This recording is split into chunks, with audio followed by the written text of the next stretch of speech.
أعوذ بالله من الشيطان الرجيم بسم الله الرحمن الرحيم ولما بلغ أشده آتيناه حكما وعلما وكذلك نجزي المحسنين۔ اور جب وہ اپنی پوری جوانی کو پہنچا تو ہم نے اسے قوت فیصلہ اور علم عطا کیا، اس طرح ہم نیک لوگوں کو جزا دیتے ہیں۔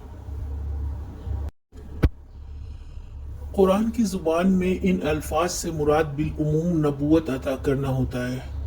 حکم کے معنی قوت فیصلہ کے بھی ہیں اور اقتدار کے بھی۔ بس اللہ تعالیٰ کی طرف سے کسی بندے کو حکم عطا کیے جانے کا مطلب یہ ہے کہ اللہ تعالیٰ نے اسے انسانی زندگی کے معاملات میں فیصلہ کرنے کی اہلیت بھی عطا کی اور اختیارات بھی تفویض فرمائے۔ رہا علم تو اس سے مراد وہ خاص علم حقیقت ہے جو انبیاء کو وحی کے ذریعے براہ راست دیا جاتا ہے۔ اور جب یوسف علیہ السلام پوری جوانی کو پہنچے، جو 30 سے 25 سال کے درمیان کا وقفہ ہوتا ہے، تب اللہ تعالیٰ نے ان کو علم اور حکمت دونوں عطا کیا۔ یہ حکم قوت فیصلہ اور نبوت دونوں کے لیے استعمال ہوا ہے۔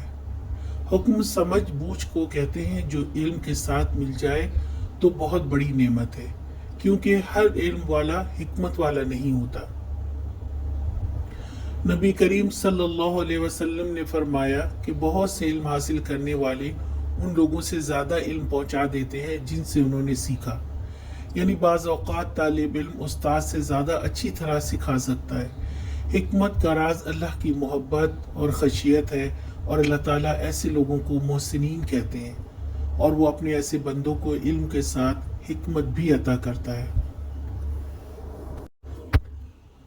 آج کا سوال، اللہ سبحانہ و تعالیٰ نے یوسف علیہ السلام کو علم و حکمت کب عطا کی؟